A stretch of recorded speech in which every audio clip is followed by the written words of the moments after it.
What is the most horrific thing that someone has told you super casually? Warning, viewer discretion advised. Seriously, NSFW, sad, and shocking content included.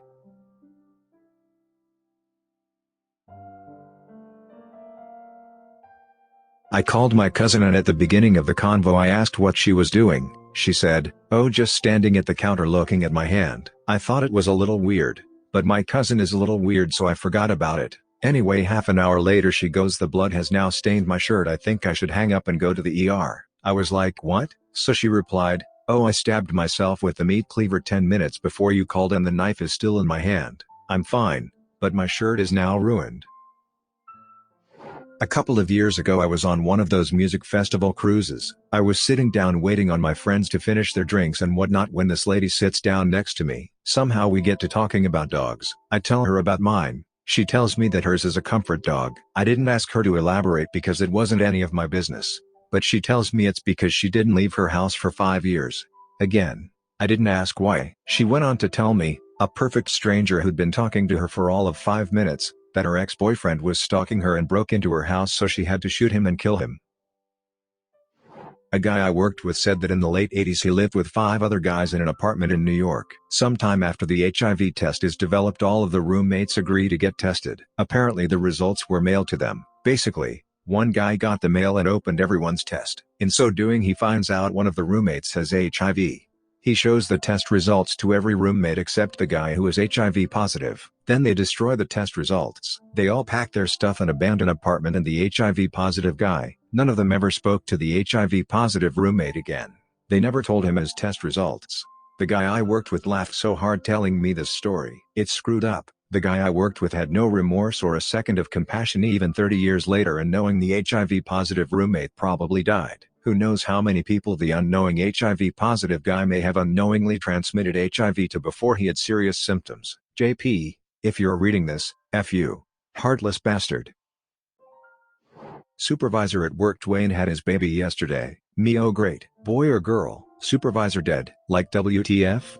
Really? Poor guy and his wife had a stillborn. My therapist told me how she ran 2 people over, killing one and paralyzing the other, during our first meeting. I was on a date with this girl and we drove by a fast food joint and a shared parking lot. She deadpan said, "My mom used to park here and shoot heroin with her BF while me and my brother sat in the backseat." Me. Oh, wow. I was a heroin baby my mom was using while she was pregnant. Me. Oh. That he was going to prison for burning down a church. I had seen this guy about 10 times since the supposed accident. We were all hanging out and he said, "Guess what?" and that was that. Also, this happened in South Texas for anyone wondering. Also, and I lied that he tried to gouge his girlfriend's eyes out, burned down her house and killed her 2 dogs. This guy had never raised his voice once. This was seriously out of left field. Edit. Goddamn guys. I never realized how many church arsonists there were.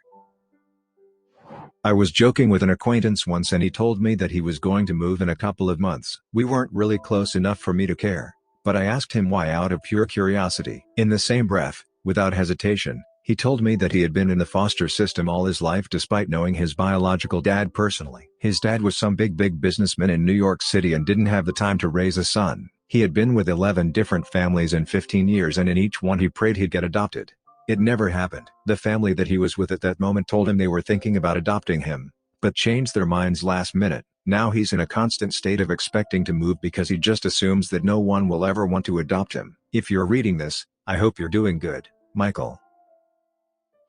A relative told me about killing a man who was attempting to rape him in the back of a truck once casually over drinks. Edit because English is confusing. The rape did not occur casually over drinks. The conversation did. Lawyer here. I was representing a teenaged boy charged with molesting a younger relative. His mother told me, "What's the big deal? I was molested as a kid and it didn't hurt me." When I was in college, there was this guy who would hang around me sometimes that seemed just a little bit off, but he was nice and we both had similar interests so we hung out. One day, after I hadn't seen him for weeks, he tells me it's because the police were interviewing him. He tells me this story: him and his 2 friends were in the woods, shooting a .22 pistol. Friend number 3 tries to fire and it doesn't go off. Friend number 3 looks into the barrel to check the gun. The gun then goes off, firing the round in there. and then the next round, shooting him twice in the face. You read that correctly. 3 guys went into the woods with a .22 pistol, 2 walked out, and the third was shot twice in the face and died. Anyone who knows anything about guns knows this is basically impossible, but since guy and friend number 2 both had the same story, and the cops had no way to prove otherwise, no charges were filed. I stopped hanging out with that guy. Forever. I once asked my grandfather, "How you doing, Grandpa?" And he said, "Not good, not good. I moved my bowels 3 times already today. Went to the doctors and they put a tube in my penis." Should I mention we were at a family funeral? I have homicidal intrusive thoughts. They border on impulses and I often feel like I'm being pulled towards them. I walked out on a date in the middle of a movie because I couldn't stop thinking about strangling her. To be fair, we were at a mental hospital. I was driving my brother's friend somewhere and he decided to tell me that when he was in grade school, he came home one day to find that his dad had committed suicide by shooting himself in the head with a shotgun. Bro's friend didn't know what to do, so he just climbed onto his dad's lap and sat there looking at him until his grandma showed up 4 hours later. I'd only met him once before and he told me this story unprompted. I didn't know how to respond other than to say how sorry I was. When I was in 7th grade, there was a rumor going around that a student had been raped during a football game. She got called to the principal's office in math class. It was a collaborative class, so 4 to 5 people at each desk. I was like, I hope she's okay. And the girl across from me said, and I quote, "I don't know why everyone's making such a big deal about this. You can't rape black girls. Can't forget that one." My mom was in the ER in September 2019. She had stage 4 colon cancer and was in a lot of pain and other stuff. The doctor came in and just basically said, "Well, you have some heart failure and your liver is failing," and just walked out. WTF. My mom died 14 hours later from septic shock that they did not tell us, but had it wrote down in her chart.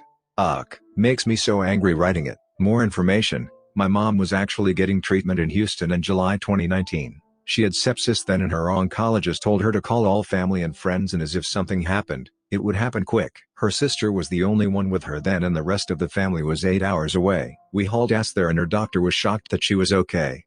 We met with him after she got out of hospital there and he said, "There is nothing else we can do, but go to your local hospital and they might have something, or we recommend you go on hospice." We were crying hysterically and the doctor had to actually walk out of the room because he started crying. So, we came home and she met with local oncologist 2 hours away. He was rude and didn't understand why she was trying to get treatment close to home. She was supposed to have blood work done every week, I think. The day before she passed away, she went to her primary doctor and was 5 or so minutes late and they canceled her spot without calling. Apparently they don't realize people with cancer get weaker and weaker and are going slower than normal. Not that having that appointment would have changed the outcome, but holy crap, we could have had a warning or something. When she was at the local ER, the doctor said she needed to be transported to a better hospital for people in her condition. This was at 8 a.m. She didn't get transferred until 3:30 p.m. to a hospital that was 3 hours away. When my aunt and I got there, she wasn't responsive. She was at a local ER. I had to call my dad and younger brother and tell them she wasn't going to make it. That was the hardest thing I have ever done. Life has been a freaking disaster since she died, as she was the glue that literally kept everything together and everybody getting along. I have been so depressed and angry since everything. Sorry if this is all over the place. Thanks for reading. When I was 20-something back in the 90s, I was sitting on the front steps of my condo waiting for my sister's husband to pick me up. Nice old fellow, a tenant of my building, sat down next to me. His first sentence he'd ever spoken to me was, "Did you hear that they're taking my testicles off on Thursday?" I responded that I had not. He continued, "Yep, don't use them much anymore after the missus died." Mercifully at that moment my brother-in-law drove up. I was on a date with a girl and everything was going okay. Not amazing, but definitely still in the range of a second date. At some point, the conversation wasn't even sexual. She said that one of her favorite memories was regularly letting an older guy tie her up in the backseat and drive around sharing her with random people off the street when she was 15. It was at that point I decided there would not be a second date. Also, the conclusion that I bailed because I immediately viewed her as damaged goods or whatever is completely off base. There was other behavior to suggest she needed help from someone qualified to do it, and I felt that it wouldn't be healthy for either of us to pursue a relationship together. Also, it seems like there's a few predators around here that need to get the F out.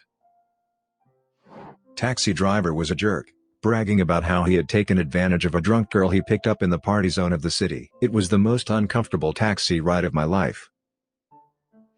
Middle-aged dude here. The amount of child abuse my peers went through, how casual they are about, and that they lament the fact that they can't do it to their kids. A neighbor told me how she was suicidal at one point and almost drove herself and her kid into a lake. Then she tried to convert me to her religion. My boyfriend and I were hanging out with an old friend of my boyfriend's and discussing how a girl we sort of knew was raped by this guy we sort of knew / she was friends with. My boyfriend and I were talking about how horrified and disgusted we were, and his friend goes, "I mean, he just had sex with her while she wasn't conscious. That's not really rape. I do that to my girlfriend all of the time." We immediately told him to leave and cut off that friendship. Dude whipped out a picture from his suit. It was of a naked woman spread eagle on a bear rug. He said girls will do all sorts of things for a quick buck, and if interested, we could go in for a photo shoot. Never met him before or since. He was like showing me his favorite pet. If you join the military, there's always be that one guy / girl in your squad or platoon, the soldier who's about as bright as a bag of hammers, and or you'll swear their parents must be cousins or something. In my previous unit, that soldier also happened to be something of a Christian zealot with some really screwed up ideas about how the world should be. And I wish it was just as simple as thinking the earth is only 6,000 years old. That soldier was straight up freaking delusional. So what did they say during the deployment that was so scary? Killing Iraqis isn't a sin because they aren't Christians. Dear Department of Defense, please for the love of F start administering psych evils at MEPS. People like this do not need to be given loaded firearms and uniforms. Editing to clarify. This was not some broken old SFC with years worth of PTSD from past deployments. This was a 20-year-old private from suburban Georgia. They randomly told me details about them being molested, in the middle of our first date. That her dad was a sheriff, raped her on the regular, and she had many miscarriages because of it. I think it was our third day working together. We had a shift alone and she was a talker. Usually she spouted nonsense, but she busted the above out like she was telling me how her dad taught her to ride a bike. I was speechless and kept my head down in my work while she started on another topic. I later learned she was a pathological liar, but I had never really heard rape mentioned casually and it threw me off. An acquaintance in high school casually told me that she lost her virginity by being gangbanged by her uncles. It was horrific then, and as an adult, it's even more horrific now. That poor freaking girl. I was a paralegal. My boss was a landlord on the side and rented a place to a crack dealer who trashed the place on his way out. My boss was told that he needed a hazmat team to clean it. Instead he sent me and I had to provide the gloves and garbage bags. He was paying me an extra $20 a day and told me that I should be grateful because it would help with my $20K of collective debt. That was the moment that my self-esteem and ambition in life died. I haven't seen it since. Coach bus driver was like, "Sorry the bus was late guys. The traffic was caused by someone who committed suicide by walking into traffic." Looks at one of the passengers getting off the bus. "You remember the blood skid marks, right?" All of us, who were waiting at the bus station, were like, WTF. Guy said it like he sees it every day or something. Oh, I accidentally did this recently. I was telling my boyfriend about how this girl I knew stalked me in October/November of last year. I hardly knew her, but she sent me some really aggressive and threatening messages, and would get really angry if I didn't answer her immediately. She actually non-consensually kissed a friend of mine and harassed another. After a few days of this, I cut contact with her and blocked her. After telling my boyfriend all this, he said something like, "Well, if she tries anything like that again, you could beat her up." And I just said, "Oh, no need to worry about that. She's dead now." Obviously complete shock on his face. I really should have lead up to that better. Basically I found out she had passed away in February for completely unrelated reasons. It really shook me up for a few days, but like I said, I didn't really know her. Of course, saying it the way I did was pretty callous of me. I usually work with kids in facilities. We had a boy come in, about 10 years old. They had him on a 72-hour hold because he threatened to kill a classmate at school. We got those often, and most times it was just a kid being a kid and ends up being caught and we are forced to treat it as real. No big deal. Well, it actually was a huge deal. He would keep fidgeting in his chair and on the ground. I'd always say, "Tom, try to keep still, okay?" Or, "Tom, if you are getting restless you can walk around the table if that helps." At lunch I was asking him how he was doing and he said, "It's weird to sleep all by myself. Some families bed share with siblings, so this wasn't way out of line." I said, "Oh, do you sleep in bed with your sister?" And then he dropped this on me. "No, Daddy likes to sleep in my bed, but I don't like it because it always hurts my bottom." Now I'm like, FFF in my head. They tell you to not express emotion if the kid isn't. So as coolly as I could I said, "Oh, why is that?" And he told me all about how Daddy playing a poking tickle game, but he can't show me what it is because he's not allowed to tell anyone. Guys, I wanted to cry. We ended up having to take him to the emergency room for an anal exam which confirmed his dad had been anally raping him for so long that he couldn't remember a time it didn't happen. That's only one of many horrible stories I have from that job. And now I need a drink. Just remembering it makes me feel sick and shaky with anger. I hope his dad is slowly tortured for the rest of his life. When I worked at a grocery store, some dude I worked with made a comment about how days like this really make me want to stick a bomb. He literally named a specific military type bomb in the store. I know exactly where I'd put it too. I reported him, never heard or saw anything from him again. Guy in high school tells me he was kidnapped and buried in a box. It was in the news all summer, like 14-year-old dude kidnapped and found by hunters buried in the woods. Guy shows up freshman year, it was freaking him. After a week of testing when I was 14, the doctor walked in, said, "You have lupus and about 6 months," handed me a prescription for 1 month's worth of prednisone and walked out. That was, incidentally, 24 years ago last month. He wasn't wrong about the lupus, but he was about the 6 months. Still, seriously screwed up thing to tell a kid like that. At a previous restaurant job, I was the only person on shift one day that hadn't been raped. Most of the women I worked with were fairly young, early 20s. We were just doing prep work and somehow the conversation came around to sexual assault and every single one of them told their story. I've never felt so sheltered in my life. That they were the ones that killed both of my cat by strangulation, and that one fought the harder than the other. A guy I used to work with admitted to torturing Iraqi captives during his deployment. He was a civilian contractor working on my striker at the time, and over lunch one of the new guys asked him about his deployments, so we got an hour's worth of stories. Apparently he used to toss buckets of water under the cell doors then tase the water to shock them. I stopped talking to him after that. Offered to kill someone for me and admitted to a previous murder. I was ranting to my grandfather how much I hated the abusive scumbag guy my mom was dating, and my grandfather, completely sincerely, offered to shoot him for me. He casually told me about how he'd shot and killed my grandmother's first husband in the 60s and gotten away with it, and how even if he did get caught at his age he didn't give a F about prison. My grandmother's first husband's death was insanely suspicious, and I have no doubt in my mind he was telling the truth. It's been commonly held family legend for years that he was murdered. Needless to say, I did not take him up on this offer. I once had a customer, who was an RN, tell me I've changed patients' charts because the doctor didn't know what they were doing. Okay, so I am a server at a senior independent living home, to know if this is relevant or not, but anyways, was serving a table one day with 2 gentlemen and a woman. I'd like to point out that the woman is one of the most rude and all-around horrible person, so she's the main character, I guess you can put it, in this scenario. Anyway, they're chilling when she decides to tell them about her son who had passed away when he was younger, a very long time ago apparently. We all said we were sorry and stuff, but she just sorta chuckled and said, "Oh, don't worry about it. He had so many physical and mental disabilities. He looked like a monster. I'm glad he died when he did. I was so embarrassed being out in public with him." She said it so casually, like she didn't give 2 Fs. It was horrific/shocking to hear such a thing. The gentleman and I literally sat there for a good 30 seconds just staring at her like, did you seriously just say that? The reason they can't eat beans anymore is because it gives them PTSD from the time they tried to kill themselves when they were 9 years old. Same person also showed us a bad cut on her foot from when she was 11 and wanted to see how her foot worked. I didn't really know the lady who told me that. She just worked with me for maybe 2 weeks, but I hope she is alive and well.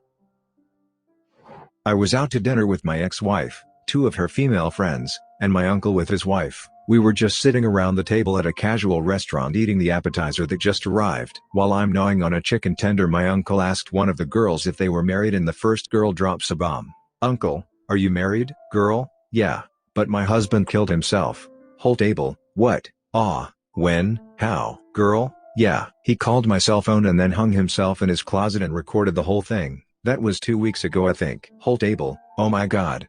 Girl: "It's not a big deal. He was mad that I got more girls than him." Mind you, this girl worked every day with my wife and no one knew. We were all in our 20s, in the military, and hung out. Her husband was in a different branch and was led to believe he was deployed. We knew that she was bi and they had an open relationship, but had no clue anything had happened. The girl was pretty messed up when dealing with emotion even before this. I was sitting in a pub with an acquaintance, so friend of a friend sort of thing. He was always a bit quiet. I think the rest of the group were either at the bar or toilet. Not sure. Out of the blue he says I killed someone last month. Okay. He was a pedophile, had been abusing my younger cousin for years. So my elder cousins and me shot him, buried him in a shallow grave. I asked why he was telling me this and he looked me in the eye and said I'm not sure if we did the right thing, but I had to tell someone, and it was never mentioned again. My roommate and I are casually playing video games. Third roommate enters. Man, don't you guys hate it when you crap a bunch of blood? We don't crap blood. Really? You don't crap and have some blood come out every once in a while? Bro, you need to go to the doctor. Apparently it was just a hemorrhoid. But still. I had just met this person and she told me that she was almost raped by one of her ex-boyfriends who followed her across the country and was hiding outside of her house in the dark before attacking. I don't even know how we got on the subject or why she told me something so personal. Coworker told me her older sister got kicked out of the house a few weeks before 18th birthday and no one has heard from her since. Coworker's now 54 years old. No one has heard from her sister in over 30 years. She told me the story as casually as if she was telling me about her weekend. Didn't understand my shock. While walking across campus to class, a friend of mine, at the time at least, just casually tells me he shot his brother in the face a few years back. Even kind of laughed about it. I went to a Christian colleague's confirmation for his child. I'm atheist so don't normally go to church, but I don't mind checking out how people do their things and it was a nice event. It was just a normal service with normal Christians, no crazy evangelist type stuff. But when the priest was giving the congregation an update on the status of their sister church in Africa, the story of the African priest raising money for a trip to somewhere was delivered in the same mundane, passionless tone as the next item. That one of that priest's 5 daughters was murdered the previous week. No one batted an eye and the service just flowed on, no hiccups, no let's spend a moment to reflect/pray/whatever. It was just a point news item. Folks, one of these things is not like the other. And this isn't some rando, there's always bad stuff happening. It's your sister church's priest's family. When I was 14, some people had recently moved in across the street from us, so my friend and I ended up going over because we were bored. These other kids were about 10. My friend's younger brother had a sleepover there the night before, and they had been looking up porn late at night. A bit too old for them. My friend and I tell them not to look at stuff like that. When the oldest girl says it's okay, my stepdad shows us stuff worse than that. Nope, the F out of there. Subscribe and turn on the notification bell for more stories delivered to you. Thanks for listening. See you later.